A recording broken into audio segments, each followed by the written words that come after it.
150 दिवसांच्या सेवाकर्मी कार्यक्रमात व्यवसाय शिक्षण संचालनालय प्रथम.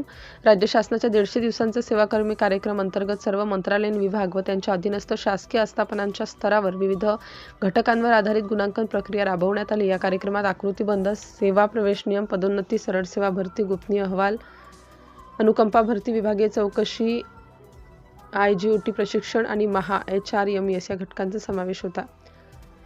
या विशेष मोहिमेत राज्यातील 10,000पेक्षा अधिक मंजूर पदसंख्या असलेल्या शासकीय आस्थापनांच्या विगतवारीत व्यवसाय शिक्षण व प्रशिक्षण संचालनालय यांना प्रथम क्रमांक पटकावला. यात कौशल्य विकास व रोजगार उद्योजकता व नाविन्यता विभाग, अपर मुख्य सचिव श्रीमती मनीषा वर्मा मॅडम यांना राज्यातील 10,000पेक्षा अधिक मंजूर पदसंख्या असलेल्या शासकीय आस्थापनांच्या ACS यांना प्रथम पारितोषिक मिळालं. या उत्कृष्ट कामगिरीबद्दल सतीश सूर्यवंशी, संचालक व्यवसाय शिक्षण व प्रशिक्षण संचालनालय आणि त्यांच्या चमूचा प्रशस्तीपत्र देऊन गौरव करण्यात येत आहे. City India news.